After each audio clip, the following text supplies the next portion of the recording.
Hold on, let's see here. Okay, I'm just making sure that's in the right place. You know, I learned a lot over the course of watching videos, just listening to how people talk to people. Today, I'm gonna call, excuse me. Today, I'm going to be talking about. This is a book that was written by Edomite, a so-called white man. You know, I'm gonna say it like that. And what I'm gonna be dealing with is called and courtship, dating and courtship God's way, which the title and all was written by a so-called white man. I don't agree with everything in there, but we're gonna get to that. But right now, I'm fixing as yet. I'm gonna call someone up, my brother up on the phone, and we're gonna have a conversation.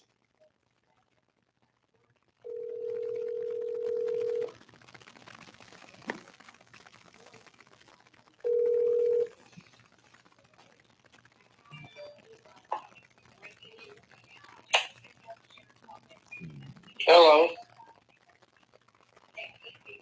Hello, what's going on? Oh, this me. Yes. Oh, yeah, how you doing, bro? You know, yeah, I'm returning your call.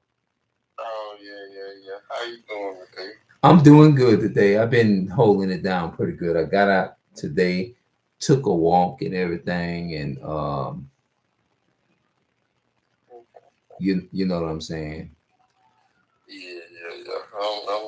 I'm laying back here in my room and everything, watching these fools pop them firecrackers and stuff.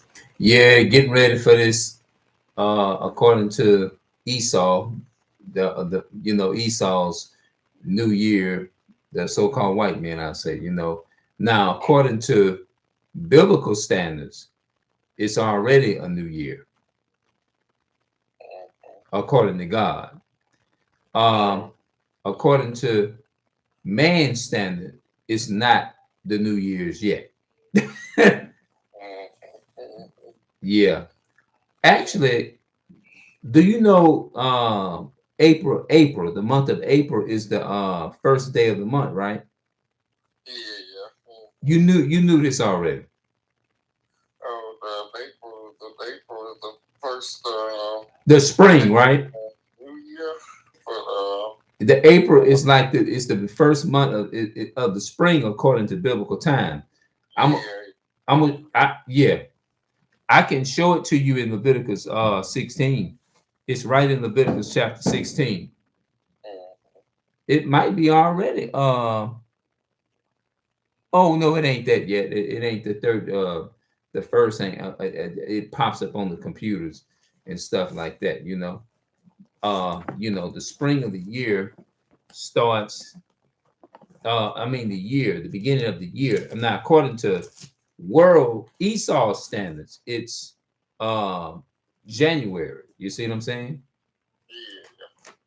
You know what I'm saying? But of course, um, we still take it as the beginning of the year.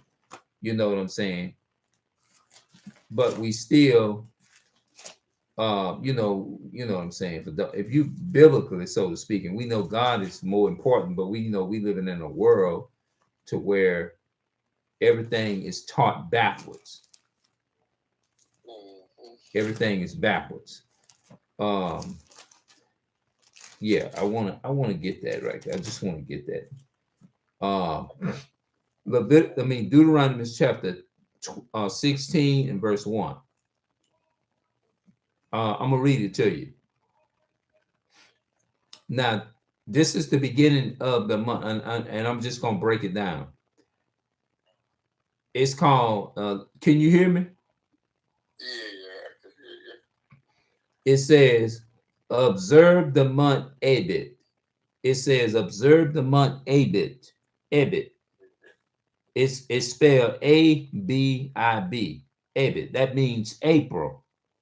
Oh, That's what that means. April. It means April. and keep the Passover. It said, observe the first month, that's the first month, Ebed, and keep the Passover unto the Lord thy God. For in the month of Ebed, the Lord thy God brought thee forth out of Egypt by night. It says it happened by night. Now, the reason that it mentioned by night is because most of the time you get a revelation from that. God, according to the Bible, God deals with his people at night too. He deals with his people in the daytime, but have you noticed in the mid hours of the night, God deals with his people, right? Do dreams and stuff like that. Yeah. Do you ever like wake up in the middle of do you what sometimes or do it happen a lot? Do you wake up in the middle of the night and stuff like that? Yeah. Well, yeah, that's one of the signs or whatever. It says, observe the month Ebed and keep the Passover unto the Lord. Now we'll get into it probably another time about keeping Passovers and stuff like that. You know what I'm saying? Yeah, keep the Passover. You know what I'm saying? Like one one one of the Passovers is dealing with like not doing no work or something like that. You know, on the seventh day of the week, Saturday. You know, like keeping that day. You know, you just occupy your mind from yourself. You see what I'm saying? Feeding yourself and feed more of your spirit. You know. Yeah, it's going into feeding more of your spirit. That means your mental spirit. You know what I mean? Talking to God and stuff like that in your own way. And the way the Most High, you know what I'm saying? Abstaining from, I mean, you know, like you know, certain things, you know what I'm saying? Depend. But sometimes with those things, it's going to take steps, you know. So other than that, yeah, we get up to that. I just wanted to read that to you. You remember we was talking about relationships and stuff last time, dating and relationships.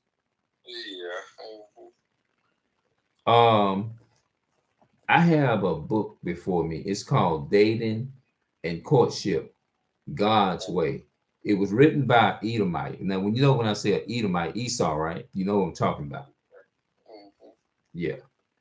They had some interesting stuff in here that I was reading. And remember we was talking about the commitment and all that type of stuff, being committed.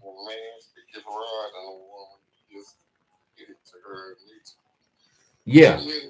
Yeah, so a lot of that's marriage and stuff, and you talking about going down to the courthouse and all that stuff. That's man-made law. Yeah, that's man-made law. Exactly. That's exactly what it is. That's a matter of fact. Let me confirm. Let me confirm the scripture in Exodus chapter 22 and verse 16. Exodus 22 16. Exodus 22 16. I'm just gonna confirm your memory on that text in the Bible. Exodus 22 and verse 16. Can you hear me? Yeah. It says, if a man entices a maiden, that means entice, that means convince you, convince you or to talk you into it. You know how some people say, well, he talked me. I don't know how he managed to talk me into going down to the store with him. I didn't want to go down that way, but he talked me into it. You know what I'm saying?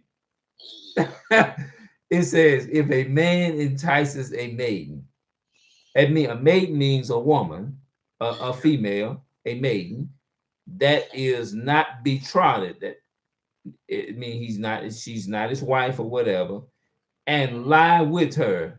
Lie with her. He said, if he enticed the woman and lie with her, the word lie in the Bible is signifying lie down and have sex with each other. Lie with her and have sex and lie with her, he shall surely endure her to be his wife.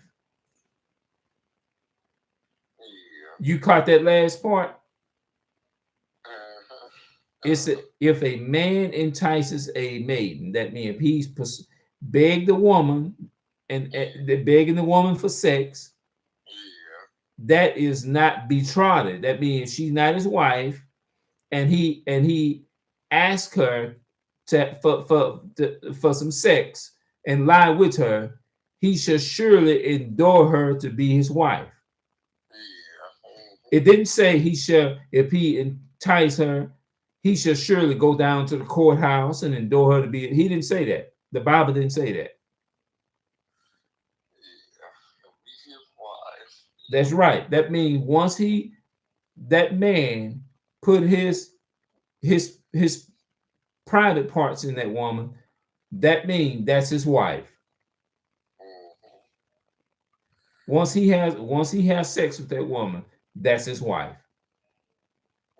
according to the Bible. That's that and a lot of people don't look at it like that.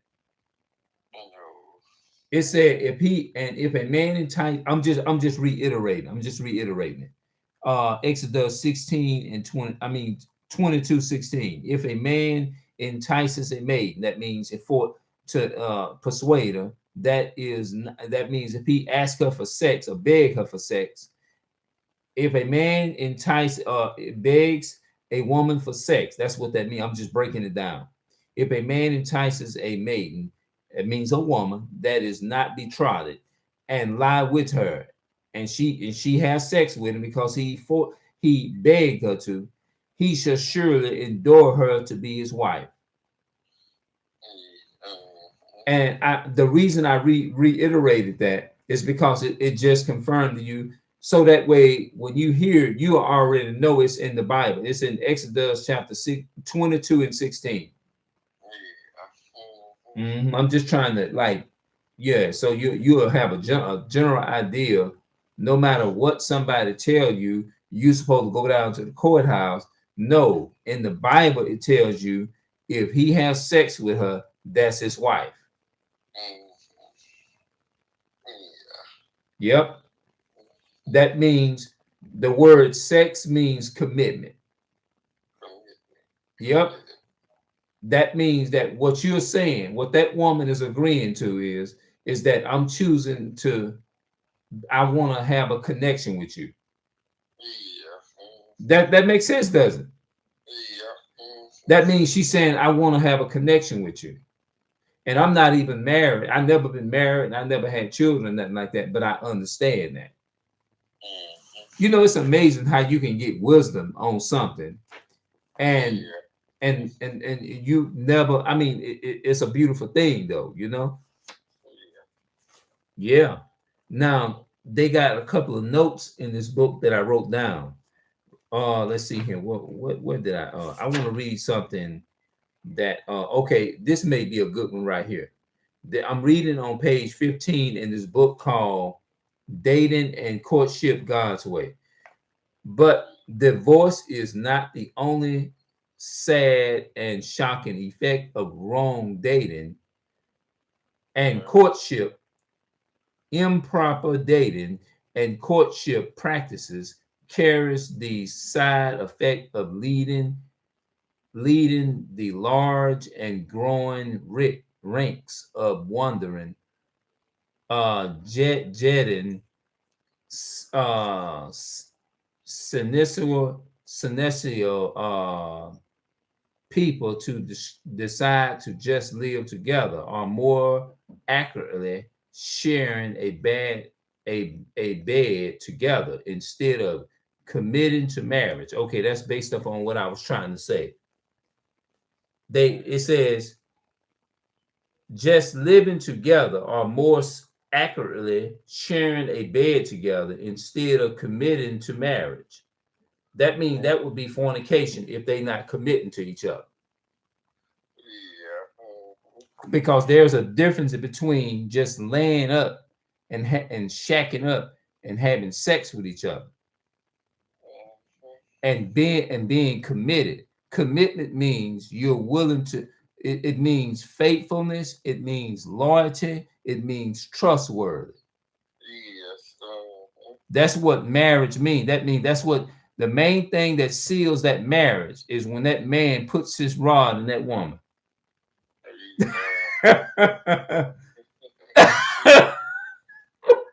I mean, it's gonna be kind of comedy when people watch the video.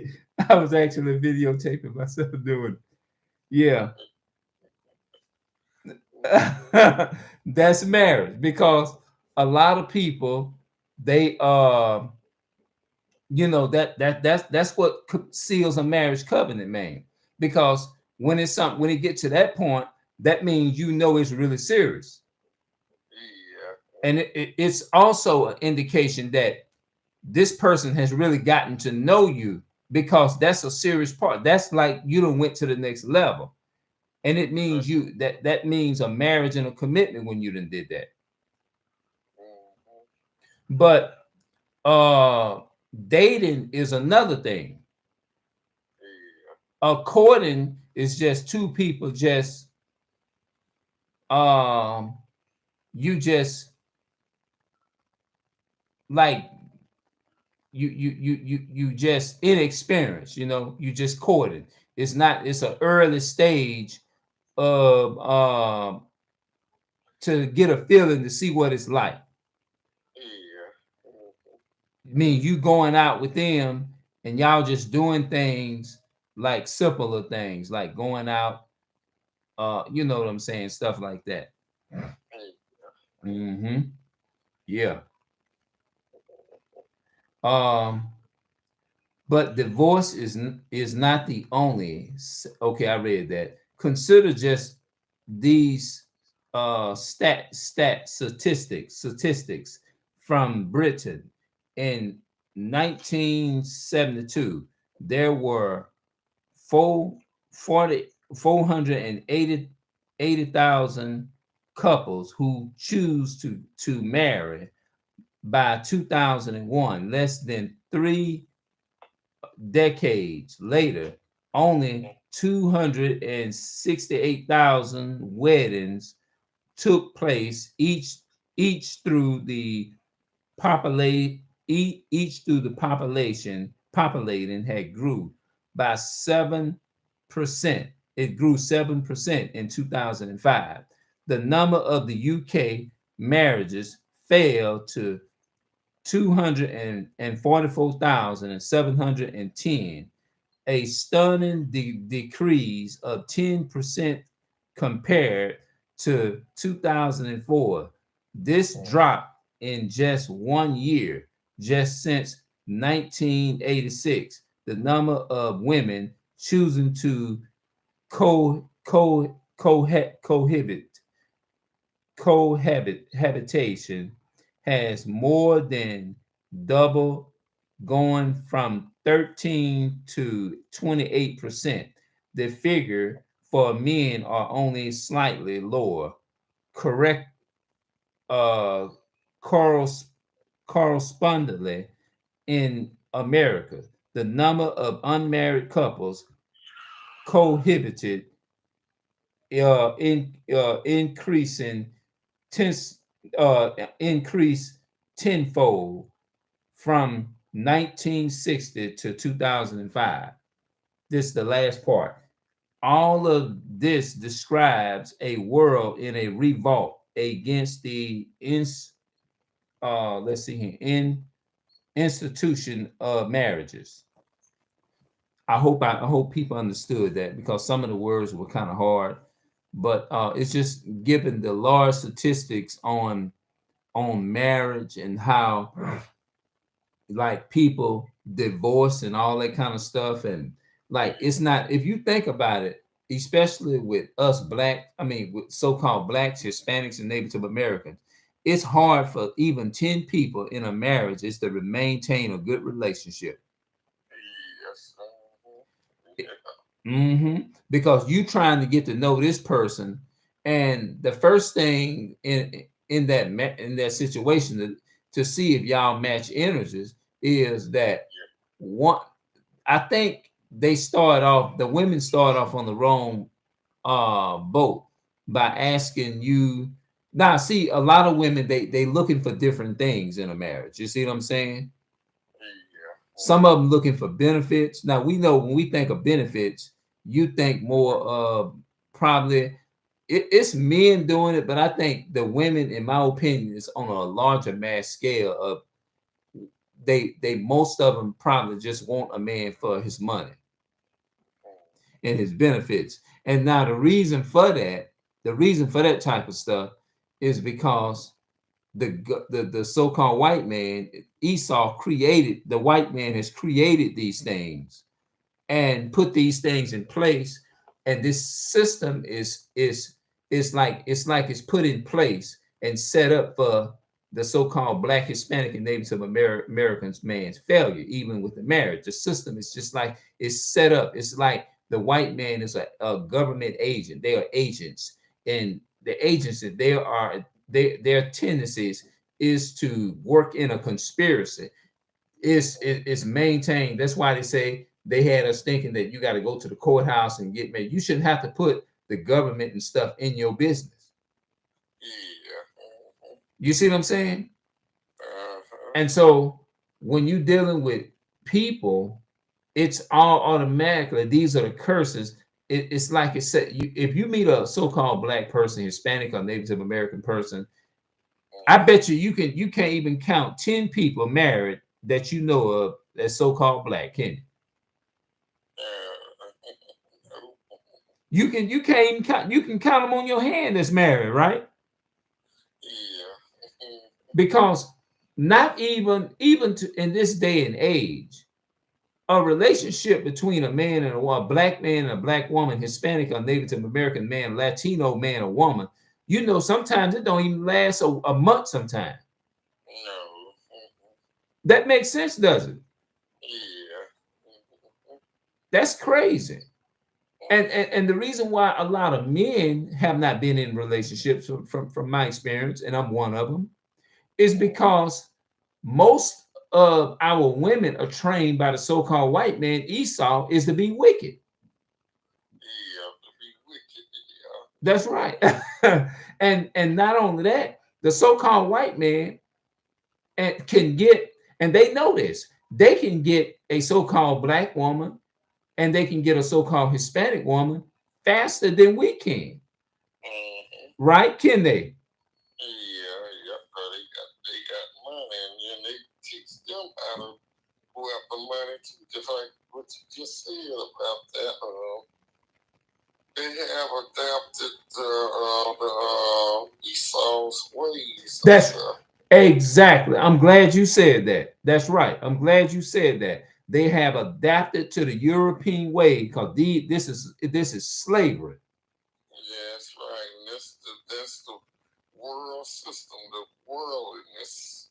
Yeah, that's slavery. Going around calling themselves the Jews and they the fake Jews. Yeah, they see somebody like that, still want to make a high list of demands and all that stuff. They got to have money. They got to have the right kind of clothes and stuff, and we can't take them to this and that kind of a restaurant and all that. Got to be a 4 and a 5-star restaurant and stuff like that. They'll come at people like us with a list of demands and stuff. Mm-hmm. And you know, and a bum nigga, they just let them just run all in them just like that. That's right. Mm-hmm. Yeah, gangster nigga that talk to them like trash and beat on them and stuff and everything. They'll let them run all in them, and they will fight for them too. That's right. They'll be like, "Oh, I'm so in love," and all that. Yes. Yep. They'll be like they so in love, and yeah, that's right, because they don't adapt, and that's the reason. And to be, from my experience of growing up, and you know what I'm saying, from child, from 9, 10, going into my teenage life and stuff like that, and not having been able to go and get me a girl like that, and you know, a woman like that, that is the reason why it's like that is because the white man, the so-called white man, then trained the black, Hispanic, and Native American I mean, excuse me, the women, that you don't need no man. Yeah, yep. That's true. They tells them that, and this is and they have put our women into a mindset like like that, and to be able to say that the man ain't shit. And it's not that I'm not blaming I went. I already know where it come from. All of it come from slavery. So I don't want the so-called white man to think that I'm coming on here coming to degrade my people. I'm talking about where it come from. That's right. You want the white man to know that you ain't no coon. That's right. I want the so-called white man to know I'm not. That's right. You said it best. I'm not a coon. That's right. That's right. You ain't come here to put down and to basically, in the words of saying this, to shit on your own people.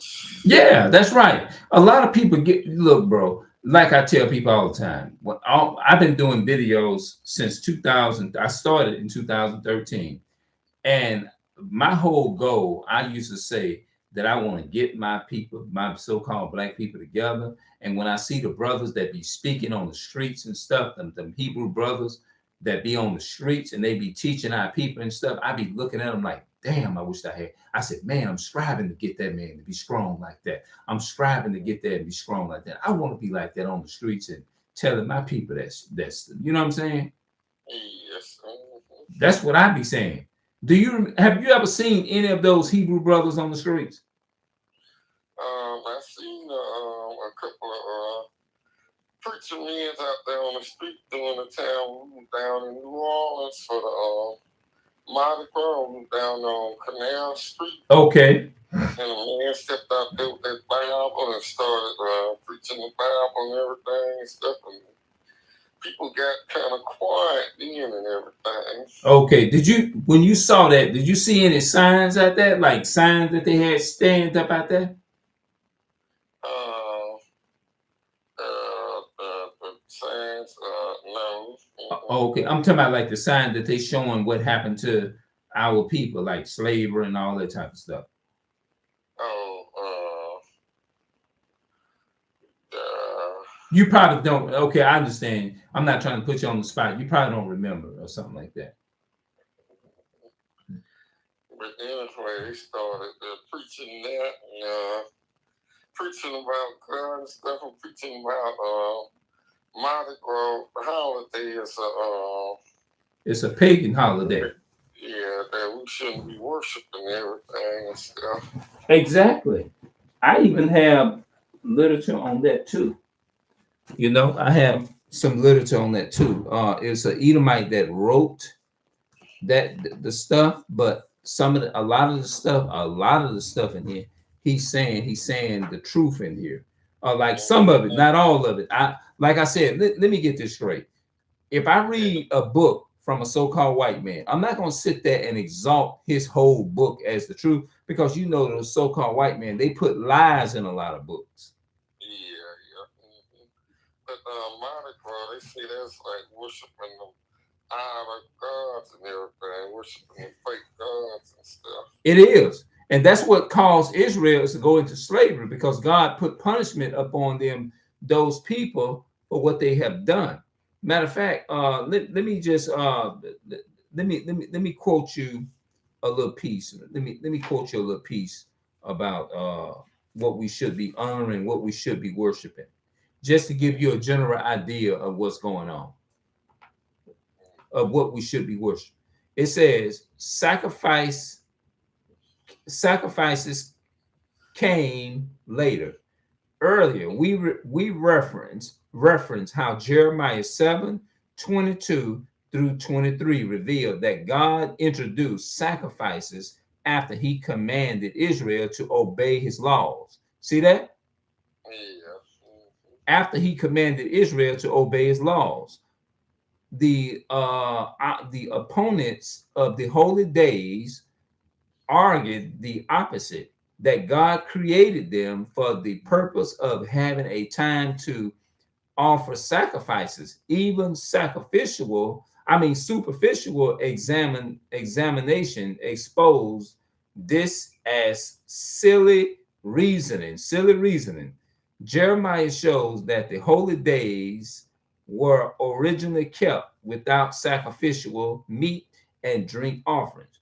We have seen that the holy days are memorials. Exodus chapter 13 and verse 9, Leviticus chapter 23 and verses 24 of important historic events, of course. They are also seen to be shadows of future events. God did not create the holy days saying, in effect, offerings that I have these offerings that must take place. I better create the holy days so that people will have a set time to do them. See, in the Bible, it talks about holy days. The holy days of the Bible, we should be celebrating. We should not be celebrating no pagan Sunday day and all that kind of stuff. Now, I'm gonna quote from this. I'm gonna quote from a book called "The True Origin of Christmas" and show you what the people was doing. The Durance human sacrifices, the Durance and human sacrifices. Many people have heard of the Durance. Few know who and what they were. We will refer to them later and tie them to other well-known Christmas practices. Christmas practices. We must first establish their historic role in human sacrifices. Julius Caesar, then that Julius Caesar is a Roman, is a Roman. You know what I'm saying? Yeah. These are so-called white people. Julius Caesar is the best known source of information about the Durance. This comes from the Encyclopedia Britannica. This quote under Durance clearly explains who and they were. Durance, the learning class amongst the ancient cults, whose name means knowing or finding the oak tree. The oak tree. They seem to have frequent fire quenched oak, foretales and acting as priests, teachers, and judges. They acting as priests, teachers, and judges. The earliest known records of the Durance came from the third century BC. Durance took charge of public and private sacrifices, and many young men went to them for instructions. They judged all public and private quails and decreed the penalty of the Durance principles doctrines was that the soul was mortal. Mortal is something that immortality is something that don't die. They offer human victims. They offered human victims for those who were gravely sick or in danger of death in battle. Huge wicked work. Images was filled with the living men and then burnt and buried and burnt. Although the Durance chaos chronomos by performance, they sacrifice innocent victims if necessary. Meaning that in the Bible, they would take like and sacrifice things to they sacrifice their children to gods and to these gods in the Bible. You see what I'm saying? Yeah. They gave they have you ever heard of the thing in the Bible called child sacrifices? Yeah, I heard of that. Yeah. People would sacrifice their children to different to bow down to gods like Dagons and all the Dagon gods in the Bible. and that was forbidden by the Most High. And if you go to First Chronicles, I think it's Second Chronicles chapter 34, I'm gonna show you one of our forefathers who got punished for going and worshiping other gods. Yeah, I'm gonna show you. That's in Second Chronicles chapter I think it's 34. 34. Yeah, let's see, 30. No, that's Second Kings. I think it's Second Kings. Sometime I get it a little throwed off a little bit. Second Kings. Hold on. That must be First Kings, Second Kings, First Chronicles. Oh, wait a minute, First Chronicles. I'll find it there. I know it's in First Chronicles. Let's see here. Okay, I'll tell you what. Here is some of the stuff right here in Second Chronicles chapter 34 and verse 1. It says Josiah was 8 years old when he began to reign. That means he became rulership. This man was an Israelite. And Josiah was 8 years old when he began to reign, and he reigned in Jerusalem 1 and 30 years. And he did that which was right in the sight of the Lord, and walked in the ways of David his father. That means that he kept the commandments of the Lord, and he declined neither to the right hand nor to the left. Decline means when you think of decline, you know that what that means. Like if you go and you swipe your card to buy something in the store, it's going to say decline. You know what that means, huh? Yeah. That means denied. So the Bible said Josiah, he did not decline from keeping the commandments of God. That he declined neither to the right hand nor to the left. He didn't turn his back on God. Yeah. That's what it means. He didn't decline, not that he did decline. He didn't do it. He refused to. He chose to maintain and keep the laws and the statutes of God without keeping the laws and statutes of Esau. It says in verse 3, for in the 8th year of his reign, that means when he ruler, when you hear the word reign, that means ruler. He was a rulership when he listened to God and followed his commandments. The Bible says that God set him on top. Yes. For in the 8th year of his reign, while he was yet young, he was still young, he began to seek after the God of David, his father. Now, when it talks about he began to seek God, David, his father, because David is of the lineage of Christ. Christ is from David is from the lineage of Christ, which is 14 generations. And when you hear that word David, that's talking about Christ. And he began to purge Judah. Now, when it said he began to purge Judah, you know what the word purge means? Purge. I heard that word before. The word purge, it simply means is to cleanse something. It means submerge. It means to cleanse up, clean your heart. It means that you need to go and talk to the people. And they went into the temple of God, and they was bringing all kinds of they was bringing sacrifices of Esau into God's temple. That means they was bringing all kinds of wrong teachings in there. They was teaching the people. They went left and they was teaching the people. So God raised Josiah up and him, and he went in there and went to telling the people about their sins. It says he began to purge Judah and Jerusalem from the high places and the groves and the carved images and molten images. And they break down the altars of Balaam. The altars of Balaam is dealing with things like pagan thing that's going into sacrificing and worshiping Christmas and all that kind of stuff.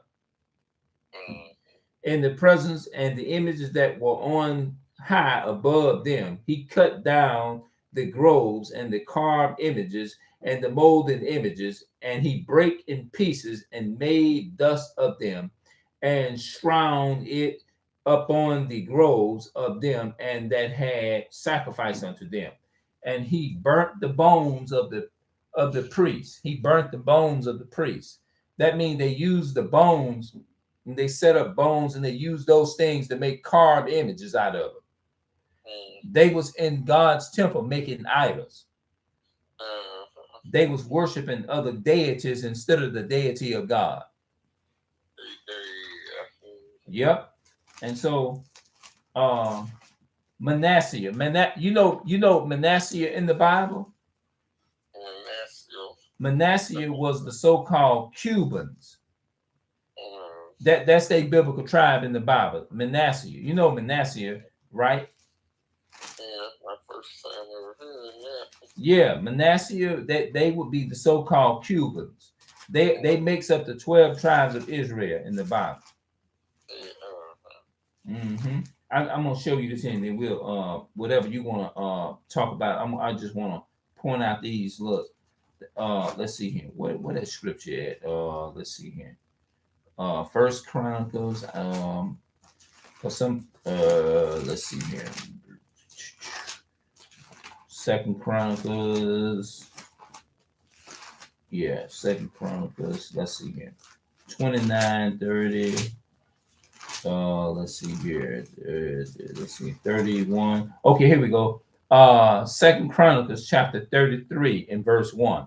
This is reading about Manasseh. Now it's gonna give you more. I'm gonna give you more details.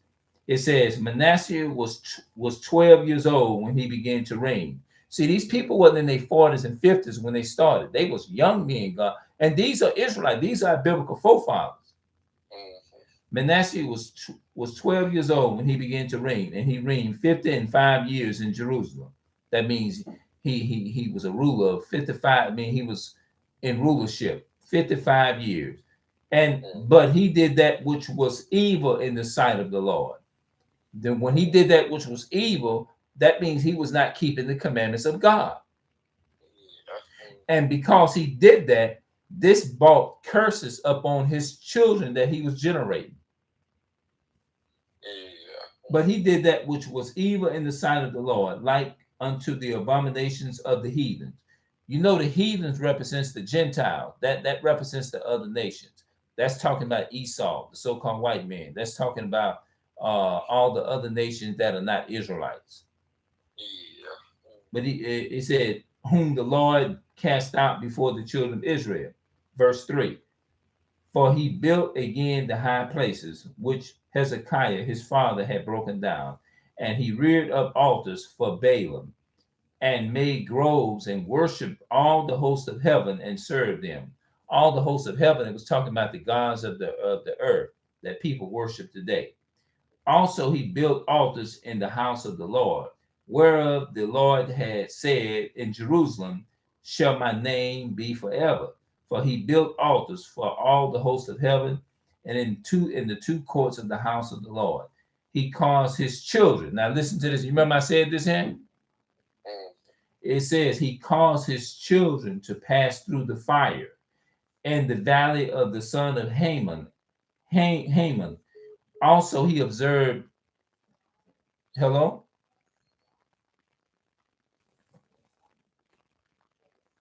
Hello?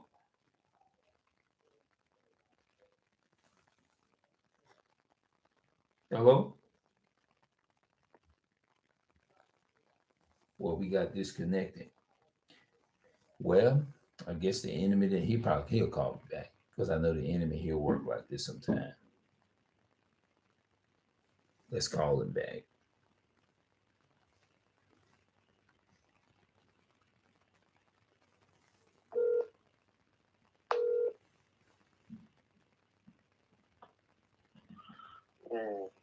Hello. Yeah, hello. Yeah, that it lost connection for some reason. I tell you what, I'm just gonna get to the point. I'm gonna go to verse 8. Second Chronicles 33, verse 8. Neither will I let's see, let me go ahead and get it says, and he caused his children to pass through the fire in the valley of the son of Haman. Also, he observed times and used enchantments and used witchcraft and dwelt with familiar spirits and wizards. You know what witchcraft is, huh? Yeah, that's like they burning something. They say people can take people's hair and all that kind of stuff, and they can and different things and kill chickens. He did enchantments. Uh let me look that word up for you. Enchantments. I'm gonna look that word up. We'll get to something else.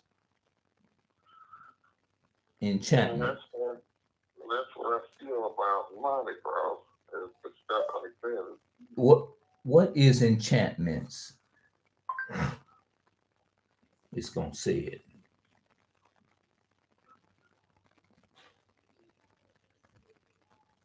Enchantments. Here's the definition of enchantment: a feeling of great pleasure, delight. Okay, feeling a great pleasure of delight, the enchantments of something that you know what I'm saying. He used enchantments and used witchcraft and dwelt with familiar spirits and wizards. He wrought much evil in the sight of the Lord to provoke him to anger. See, this stuff here makes God mad. And this is what our forefathers was doing. Now, let me keep going. In verse 7, it said, and he set a carved image. A carved image is another God. Like Islam. Islam is a false God. Christianity is a pagan false God. The Roman Catholic is a false God because they exalt all that pedophilia and stuff and doing all them rituals and stuff to like with children and all that kind of stuff. Catholic, especially Catholic priests. Yeah, the Catholic priests and all them. Yeah, it said he set a carved image and idol. Now, do that sound like something good? No. And he set a carved image. This is what Manasseh was doing, and the idol which he made in the house of God. They trying to blend all this pagan stuff with pagan tradition with the Bible. And the Bible and Roman Catholic traditions are two different things. That's why they say that the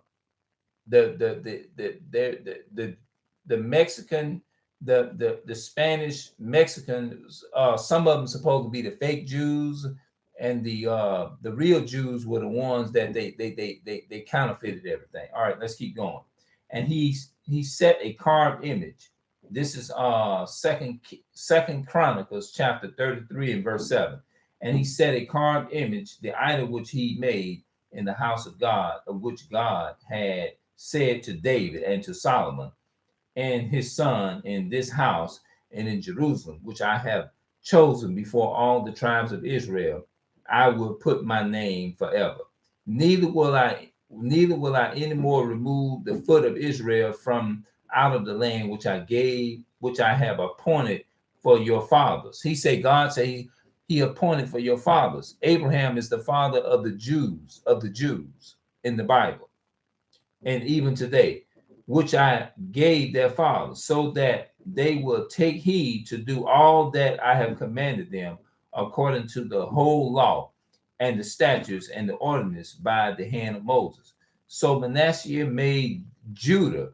You know who Judah is, huh?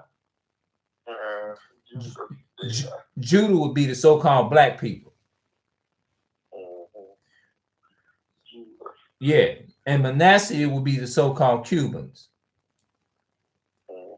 So Manasseh made Judah and the inhabitation of Jerusalem to err. That means to err means is to go astray in the wrong way.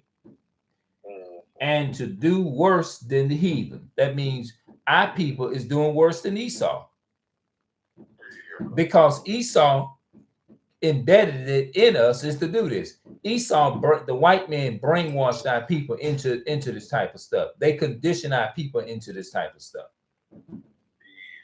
And the reason why a lot of our women, they mistreat us like this here is because of slavery. It's a thing. It's a repeated cycle that comes from slavery. If a girl didn't get the love from her father, and her mother didn't have a balance in the house, and she said, I'm a bad be this and bad be that, and I'm this and I'm that, and I don't need no man, it's because she been brainwashed in the white man's world is to think like that. Yes. All of this stuff comes from slavery. And the Most High said the reason that he brought all these calamities up on us is because our forefathers, some of them, a lot of them was not faithful in keeping God's commandments. And we are suffering from generation of curse because we not realizing that we have not been keeping the commandment. We failed away and got into Roman Catholicism, which is a curse. All right, now let's see. Let me read. It says, so Manasseh made Judah and the inhabitation of Jerusalem to err and to do worse than the heathen. That means whom the Lord had destroyed before the children of Israel. And the Lord spake to Manasseh and to his people, but they would not hearken. The word hearken means they would not listen. They was hard-headed. And look, watch what it says in 2 Chronicles 33 and 11. Therefore the Lord brought upon them the captains of the host of the king of Assyria. Now the captains of the host of the king of the Assyrians were people who were not Israelites, who were the enemies to us. So God punished our people with these other nations. You see what I'm saying? God punished our people with these other nations. That's why we are so confused, scared, confused, and don't know who the hell we are. And the reason God did that is because Israel did not want to keep their end of the bargain and keep the commandments of God. And a lot of our people declined from keeping God's will. But the Bible said Josiah was faithful. But Manasseh, he went away and he started not, he walked away from the commandments of God. You see what I'm saying? It says, therefore, the Lord brought upon them the captains of the host of the king of the Assyrians, which took Manasseh amongst the thorns and bound him with feathers and carried him to Babylon. That means slavery. The word Babylon simply means slavery. God allowed these other nations is to whoop our ass because we didn't want to listen to him. That's what that's an ass whooping. That's like a belt. Like if your children do wrong and they don't listen, and you tell them something one time and they don't listen and they want to give you the back talk or whatever, and they want to do what the hell they want to do, what you gonna do? You're gonna pull your damn belt off. You're gonna whoop their ass. That's right. They're gonna get a good Joe Jackson ass whooping. Yeah, and so this is what the children of Israel was doing. This is what they was doing. God said, look, I'm gonna take my belt off, and I'm like sending them other nations to punish us.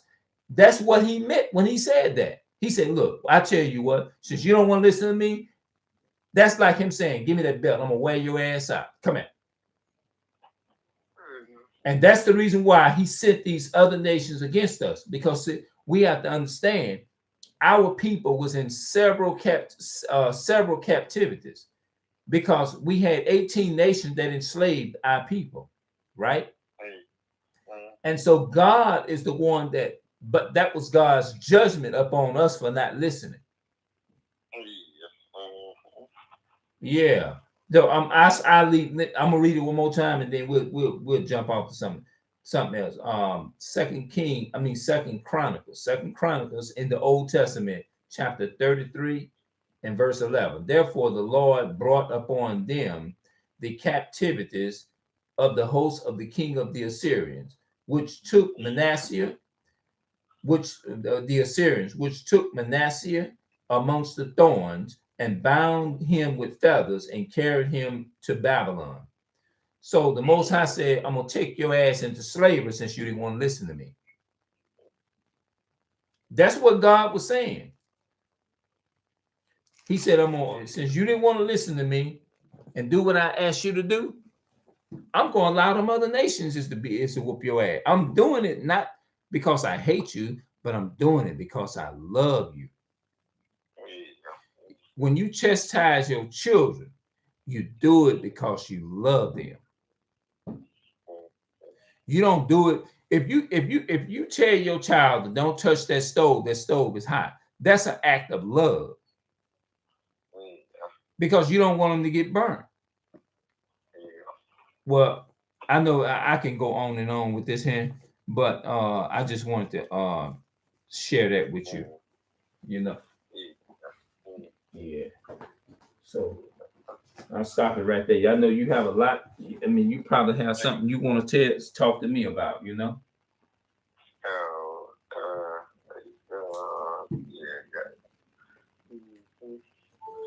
Because you know me, once I get into something like this, it's hard to get me to stop.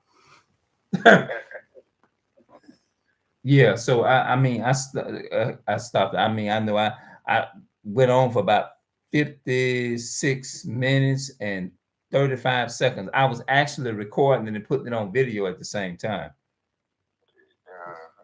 Mm-hmm. So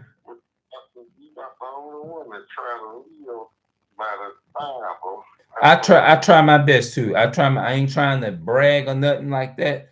And I ain't trying to act like I'm so holy and all that kind of stuff, but I do my best, man. I try to do what I'm trying, you know. You know. Yeah, you preaching about stuff that you saying about stuff from the Bible that these preachers on TV and all that stuff, they don't ever even be preaching about that. Yeah, they don't. I think they be preaching more about what the people want to hear and more like worldly and preachers from the street. Mm-hmm. They sure do. Yeah, just preaching the street ways and getting up there telling the people what they want to hear and all that kind of stuff. Yep, telling the people what they want to hear. Yeah, and then I heard some kind of a disturbing news about Bishop T.D. Jakes and stuff about him being seen at some of Puff Diddy's parties and stuff.